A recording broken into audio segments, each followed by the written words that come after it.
33회 공인중개사 시험 민법 해설 두 번째 시간입니다.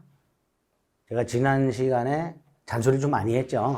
이미 시험 보시고 결과가 안 좋으신 분들도 있을 텐데 잔소리해서 죄송합니다. 근데 다시 준비하시는 분들이라면 잘 염두에 두세요. 어떻게 준비를 해야 될까? 또다시 시행착오를 겪으면 안 되니까. 또 새로 준비하시는 분들, 새롭게 진입하신 분들도 어떤 방향으로 민법을 공부해야 될까? 그 감을 잡으셔야 돼요. 그런 의미에서 잔소리한 거니까요. 61번 보겠습니다. 유치권이 있죠. 경매권이 있죠. 유치권은 우선 변제권은 없지만 경매권은 있다 그랬습니다. 또 유치권자는 과실인 금전을 수취해서 변제 충당할 수 있죠. 2번이 답이죠. 채무자 승낙 없이는 유치물을 사용할 거나 임대하거나 담보 제공하지 못하죠. 틀렸죠. 채무자를 직접 전무자로 해서는 유치권 성립하지 않는다 그랬고요. 유치권자는 필요비 유익비 상환 청구할 수 있다고 그랬죠. 목적물에 지출한 필요비 유익비 상환 청구할 수 있습니다. 답은 1번입니다. 2번이죠. 명확하죠. 62번에 법정상권 또는 관습법상 법정상권이 인정되는 경우를 몽땅 골라라 그랬는데 기억을 보세요. 법정상권이나 관습법상 법정상권이 인정이 되려면 토지와 건물이 존재하고 소유자가 동일한 상태에서 출발한다 그랬어요. 그런데 기억, 을소유 토지 위에 을의 승낙을 얻어 신축한 병, 그거를 갑이 샀어요. 토지와 건물의 소유자가 다른 상태에서 건물을 샀잖아. 법정상권 안 되는 거죠.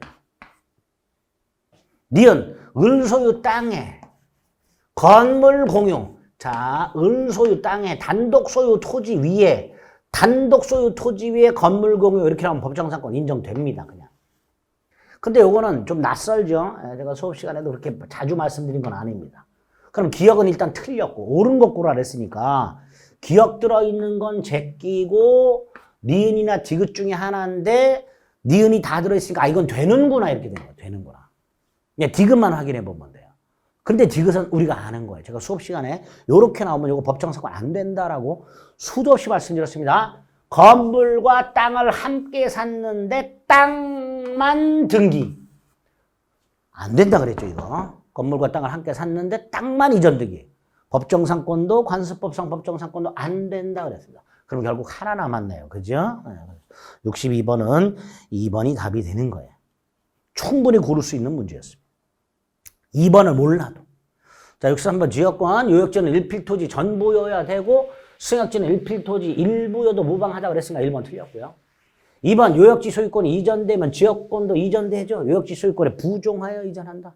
영구무한의 지역권 할 수 있다 그랬고요. 지역권은 반환 청구권 없다 그랬죠. 간단하죠. 지역권은. 이렇게 나와요. 지역권은 쉽게.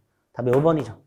공유자 중 1인이 지역권을 취득하면 다른 공유자도 지역권을 취득하고 따라서 공유자 중 1인은 자신의 지분에 관하여 지역권을 소멸하게 하지 못한다. 293조 1항 있었죠. 1항, 2항. 네, 그거 말합니다. 64번 토지전세권이라 그랬습니다. 벌써 토지전세권이라 그랬는데 일단 2번 틀렸죠. 5번 틀렸죠. 왜? 이 두 개는 건물전세권에만 있어요. 1년 미만을 정할 때 1년으로 한다. 건물전세권입니다. 312조 2항. 요것도 토지가 아니라 건물입니다. 312조 4항. 최단순수기간 1년과 법정갱신은 건물전세권에만 있다고 그랬습니다. 토지전세권은 최장 10년 제한이 있죠. 10년 넘지 못하죠. 그러니까 제한 없다 틀렸죠. 토지 전세권자에게 우리 대법원은 지상물주권을 인정하고 있다 그랬죠. 그러니까 틀렸죠. 답은 3번이죠. 전세권 설정은 갱신할 수 있습니다. 토지든 건물이든 312조 3항이죠. 그 기간은 갱신한 날부터 10년 넘지 못하도록 되어 있죠. 제가 전세권은요. 존속기간과 관련된 조문이 대단히 중요하다고 그랬어요. 꼭 312조 암기해 주세요 그랬습니다. 3번이죠. 65번 가분을에게 우편으로 자기 소유 X 건물을 3억원에 매도하겠다는 청약을 하면서 10월 5일까지 요청했다. 10월 5일 이게 뭐예요? 승낙기간이죠. 자, 그러면 일단 그 청약서가 을에게 도달했다고 돼 있죠. 을에게 도달했다고 돼 있잖아요. 을에게 도달을 하면 뭘 못한다? 철회하지 못하죠. 527조 철회 못해요. 따라서 철회했다 하더라도 갑의 청약은 효력을 잃지 않습니다. 10월 5일까지는 철회 못하잖아요. 이번 을이 2022년 9월 20일 갑에게 승낙통지를 발송했고 22년 9월 22일 갑에게 도달했어요. 기간 내에 도달했죠. 계약은 성립했어요. 언제 성립해요? 격지제잖아요. 왜? 우편이라고 돼 있잖아. 그럼 530일주에서 뭐라 그래요? 승낙통지를 발송할 때 성립한다. 그러니까 9월 20일 날 성립해야죠. 그러니까 니은도 틀렸죠. 자, 기억 틀렸고 니은 틀렸어요. 그죠? 5번 을이 2022년 9월 27일 가격을 2억 5천만 원으로 조정했으니까 변경을 가했죠. 갑의 청약, 갑은 지금 얼마에 사라 그랬어요? 얼마에 사라? 3억이라 그랬잖아요. 그죠? 그런데 을은 2억 5천에 사겠다 그랬으니까 변경을 했잖아. 조문이잖아요. 534조. 뭐라고 되어 있어요? 조건이나 변경을 하여 승낙했다. 청약 거절과 동시에 새로 청약한 것으로 본다. 534조 조문이잖아요. 그죠? 다 조문이에요. 다 조문을 사례화했을 뿐입니다. 따라서 디귿 옳은짐이죠. 틀린 거 기억 니은 2개. 이렇게 되겠지. 66번 동생관계 있는 것을 몽땅 골라라 라고 돼 있는데요. 자, 이것도 박스형 문제 우리 전형적으로 푸는 방법이 있다. 일단 니은 보세요. 임차권 등기명령에 따라 행해진 임차권 등기 말소 의무와 임대차 보증 반환은 동생관계 아니라 그랬습니다. 자, 니은 들어있는 거 다 제껴야 돼요. 이거 제껴, 이거 제껴, 이거 제껴. 답은 1번 아니면 2번인데 2번을 보면, 디귿을 보면 구분소유적 공개관계가 해소되었을 때 지분 상호 이전의 뭐 무슨 관계라 했어요? 동생관계라 그랬잖아요. 답 2번이죠, 그냥. 답은 1번, 2번 둘 중에 하나인데 디귿이 동생관계니까 답은 2번이죠. 디귿을 모르면 어떻게 되나요? 아이고, 어떻게 알아야지, 이거. 동생관계 아닌 거 외우고 있었어요, 우리는. 인 것도 몇 개 기억하는 것 중에 하나가 이거잖아요. 출제가 잘 된다고요. 동생관계로. 그죠? 답은 2번이 되겠죠. 67번 제3자를 위한 계약. 일단 제3자를 위한 계약 당사자가 누구예요? 요약자, 낙약자, 수익자는 아니죠. 수익자는 계약체결 당시 특정되거나 현존할 필요가 없다고 그랬죠. 수익자는 해제권 없죠. 계약 당사자가 아니니까.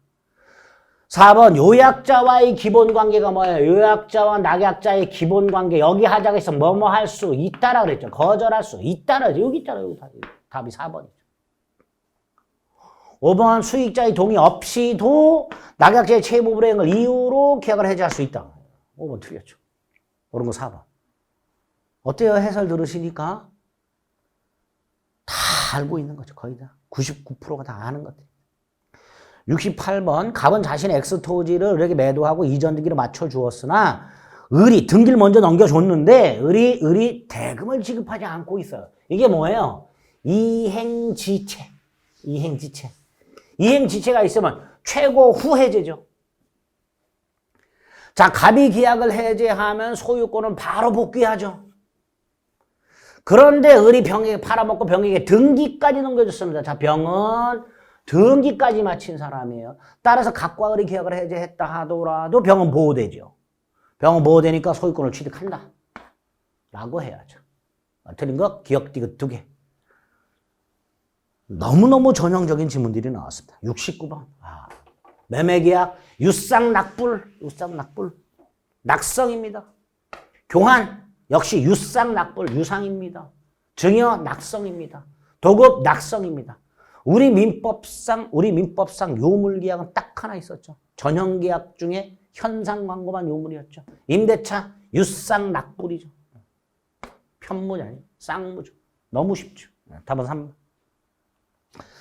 70번 갑은 그 소유 X부동산에 관하여 을과 매매 일방계약을 체결하고 예약 완결권은 을이 가지고 20년 내 행사기를 약정. 자, 예약 완결권은요. 행사기간을 약정하지 않으면 10년이에요. 그런데 그 기간은 임의규정이니까 20년 약정했다. 20년이 유효합니다. 10년은 한축 안 됩니다. 근데 을이 1년 뒤에 예약 완결권 행사했어요. 예약 완결권 행사하면 예약 완결의 의사를 표시한 때 매매 효력이 생겨요. 소급이 아닙니다. 매매를 완결할 의사를 표시한 때 매매 효력이 생깁니다. 1번 틀렸죠. 3번 예약 완결권 재산권이라고 그랬죠. 양도할 수 있죠. 이게 답이네. 4번 예약안건 행사기간은 제척기간이죠. 제척기간은 법원이 직권 고려한다 그랬습니다. 제척기간 경과 여부는 법원이 직권 고려한다 그랬고요. 5번 의리 예약완전권을 행사합니다. 일방적 의사표시고 형성권이죠. 갑의 승낙이 없이 일방적으로 매매 효력이 발생하죠. 그죠? 다 알고 있는 겁니다. 옳은 거 3번. 71번 권리하자라고 돼 있는데요. 악의의 매수인에게 인정되는 거 고르라고 돼 있어요. 자, 기억. 우리 외웠죠? 전타선에선 해지할 수 있죠. 일부 타인권, 일타 대감, 악의도 대감에 청구할 수 있죠. 저당권, 저당 출훼손, 선악불문하고 해제 손해배상 청구할 수 있죠. 일단 기억, 니은, 디귿. 악의라도 행사할 수 있죠. 하나밖에 없네요. 5번. 기억, 니은, 디귿. 전타선에서는 암기한 걸로 다 풀립니다. 지상권이, 목적물에 설정된 지상권이 있더라. 용익적 권리죠. 매수인은 선의일 때만. 그리고 계약 목적을 달성할 수 없을 때 한해서 해지할 수 있다고 그랬죠. 그러니까 옳은 것은 5번. 담보책임 문제도 아주 쉽게 나왔습니다. 자, 72번 환매. 자, 환매 특약은 반드시 매매 계약과 동시에 해야 된다고 그랬죠. 두 번째 환매 특약은 매매 계약의 종된 계약이죠. 따라서 매매 계약이 실효되면 환매 특약도 실효된다. 환매하면 과실과 이자는 상기한 것으로 본다. 부동산이니까 환매기간을 정하자면 5년으로 한다. 다 옳은 지문이죠. 답이 5번이겠네요. 그죠? 환매기간을 정한 경우에 환매권을 행사하게 되면 이전등기 청구 생기죠. 그 이전등기 청구를 환매기간 내에 행사해야 돼요? 아니에요. 이 이전등기 청구는 채권적 청구권이에요. 10년 내에 행사하면 됩니다. 그러니까 틀린 것은 5번이죠. 그러니까 5번을 모르더라도 1, 2, 3, 4가 다 옳은 지문이니까 명확하잖아요. 그죠? 쉬운 거잖아요. 기본이 되는 내용이니까 옳은 지문이네. 두 눈 딱 감고 5번 딱 찍는 거죠. 73번 토지 임차인에게 인정될 수 있는 게 아닌 거. 자, 1번 틀렸죠. 1번 뭐예요? 건물 기타 공작물 임차인에게 인정되죠. 건물 기타 공작물 임차인에게. 요건 토지 임차인에게. 요거는 토지 건물 다. 그러니까 토지 임차인에게 인정될 수 있는 거니까 2, 3, 4, 5 다 인정되고 1번은 건물 기타 공작물 임차인에게만 인정이 되죠. 74번 보증금만 이렇게 따로 내기는 어려웠는데 냈어요. 자, 기억 우리 아는 거죠. 임대인과 임차인 사이에 보증금 반환 소송이 제기되었을 때 보증금을 지급했다는 사실을 누가 증명해라? 임차인이 증명해라. 또 보증금은 나중에 목적물을 반환할 때 깐다. 따라 계약이 종료되지 않았다. 목적물이 명도되지 않았다. 임차인은 임대인에게 보증금에서 차임을 까시오 라고 할 수 없다 그랬죠. 옳은 지문이죠. 자, 기억하고 니은이 옳은 지문입니다. 지금 볼 필요도 없습니다. 답은 4번입니다. 그죠? 옳은 거 고르라 했으니까. 디귿은 뭐예요? 임대차가 종료됐어요. 근데 보증금이 돌려주지 않고 있어요. 그래서 임차인은 목적물을 점유합니다. 적법 점유지만 어쨌든 점유하면서 엔드 사용 소유까지 하고 있다면 차임 상당에게 부당이득은 반환하라. 그랬죠. 그러니까 디귿 틀렸죠. 옳은 거 기억 니은 2개. 75번 주택임대차보호법이라고 돼 있습니다. 기억 다가구 단독이니까 집원만 신고하면 되죠. 중간에 다세대로 바뀌었다 하더라도 대항력을 상실하진 않는다 그랬죠. 옳은 지문이죠. 대지 환가대금에서도 우선변제 행사할 수 있죠. 대지만 경매되더라도 우선변제 받을 수 있죠. 자, 일단 기억 니은 옳은 지문입니다. 디귿만 보면 되죠. 자, 답은 3번 아니면 5번입니다. 자, 3번. 임차인이 대항력을 가진 후 주택 소유권이 양도됐다. 그럼 양수인은 임대인지로 승계하죠. 양수인이 임대인지로 승계하니까 보증금 반환 채무도 양수인이 부담하게 돼요. 그 후에 임차인이 주민등록상으로 옮겼어요. 그럼 대항력은 상실하겠지만 이미 양수인이 부담한 보증금 반환 채무로 소멸하지 않죠. 보세요. 주택 임대차 계약을 하고 얘가 대항력과 우선 변제권을 갖고 있는 상태에서 여기 이제 대항력만 나와 있으니까 대항력이 있는 상태에서 주택이 팔려요. 그럼 보증금 반환 채무가 얘한테 승계된 겁니다. 그 상태에서 전출하게 되면 대항력이 소급해서 소멸하는 게 아니라 장래를 향하여 소멸한단 말이죠. 그러니까 이 이후에 주택이 또 팔렸을 때는 그 사람한테는 보증금 반환 청구 못 하겠지만 기존 양수인에게는 이미 얘가 보증금 반환 채무로 승계했잖아요. 그러니까 양수인 병이 부담하는 보증금 반환 채무로 소멸하지 않는다가 되죠. 대법원 판례입니다. 옳은 거 3번. 자, 76번. 요게 약간 쇼킹한 거죠. 소혜종 특별자치시 소재 갑소유 상가 건물이라고 돼 있고 상가 건물 임대차 보호법이 적용되려면 보증금, 환산 보증금이 기준 보증금을 초과하면 안 되죠. 그 기준 보증금이 어떻죠? 9, 6, 9, 5, 4, 3, 7이죠.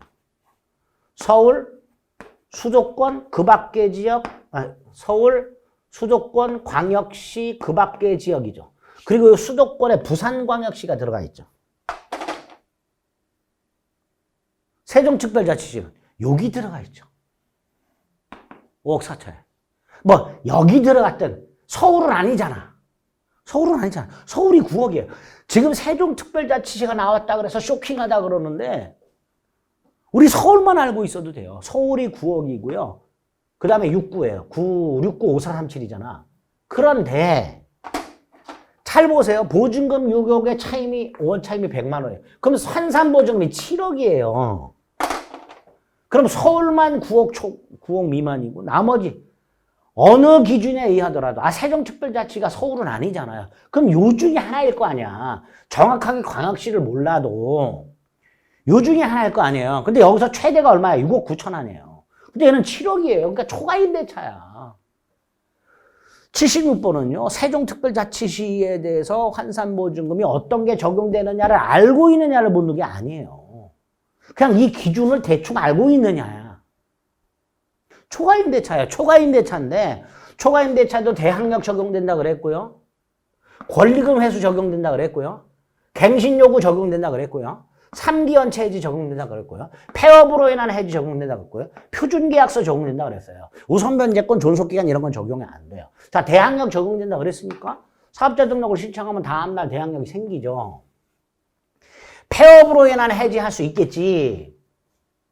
기억, 니은. 그런데 우선변제권 인정이 안 된다니까, 초과임대차는요. 초과임대차에 적용되는 6개. 제가 막판까지도 좀 외워주세요 그랬어요. 그죠? 그러니까 옳은 거 기억 띄고 2개. 이렇게 되겠죠. 77번 집합권법법 나왔습니다. 자, 관리된 집회열이나 다른 구분소유자의 동의 없이 구분소유자 1인이 공용부분을 독점 사용하고 있더라. 요거 최근에 민법상 공유와 연결돼서 자주 등장하는 게 2개가 있다 그랬어요, 제가. 집합건물법 따로 공부하지 말고 제가 체크해드린 것만 보세요 해서 나온 거예요, 이게 2개가. 인도를 청구할 수는 없고 부당이득 반환 청구할 수 있다. 기억 틀렸고 니은 옳은 지문이죠. 자, 기억이 틀렸고 니은이 옳아요. 옳은 거 고르라 그랬죠. 기억 들어있는 거 다 제껴. 옳은 거 2번 아니면 3번이죠. 4번이죠. 지금 관리비 징수에 관한 유효한 규약이 없어도 적어도 공용부분 관리비를 청구할 수 있다 그랬죠. 옳은 지문이죠. 답 4번. 기억, 니은, 디귿, 집합건물법 따로 공부하지 마시고 제가 체크한 것만 보고 들어가세요 해서 체크해야 될 거 아니에요. 여러 번 체크해야 됐던 거죠. 답이 4번이 되겠죠. 78번 가등기 담보 등에 관한 법률. 가등기 담보 등에 관한 법률을 보게 되면 거의 귀속 청산 절차의 문제하고 또 하나가 가등기 담보법이 적용되는가 안 되는가의 문제인데 지문 중에 보세요. 1번은요. 가등기 담보법 문제가 아니에요. 채무자가 아닌 제3자도 설정자가 될 수 있죠. 누구예요? 물상보증인. 2번 채권자는 그가 통지한 청산맥수를 다툴 수 없다 그랬죠. 중요한 지문이죠. 공사대금이나 매매대금, 유류재금 채권 이런 거 안 된다 그랬죠. 소비대차 채권이나 준소비대차 채권이어야 된다 그랬잖아요. 4번이 답이잖아요.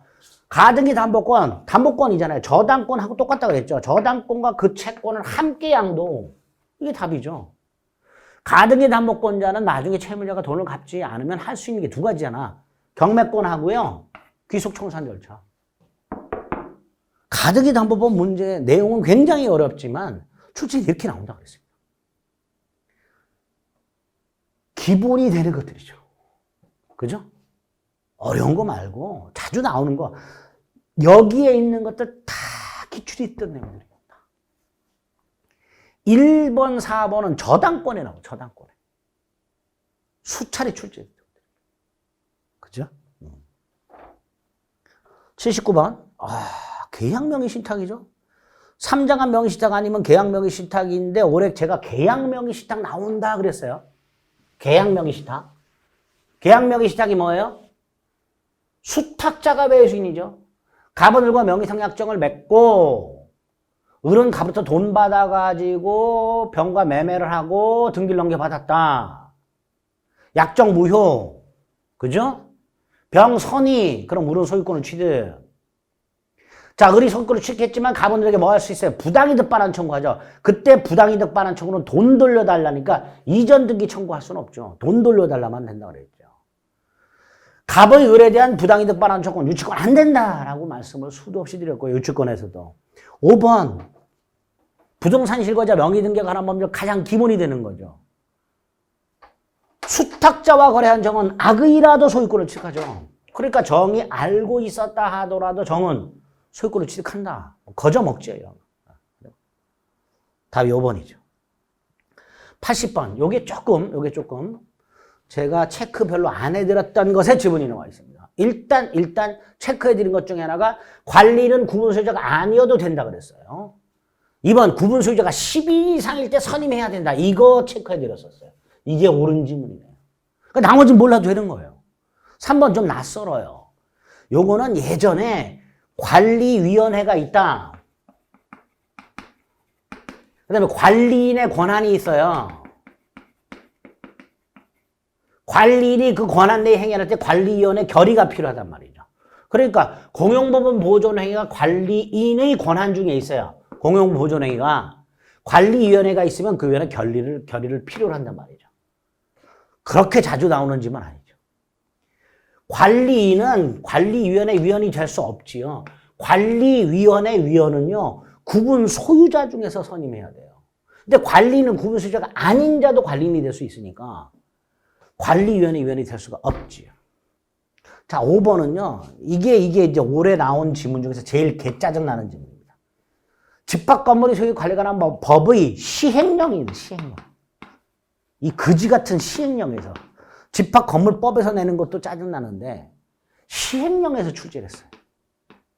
그런데 감사하게도 답 고르는데 지장이 없단 말이죠.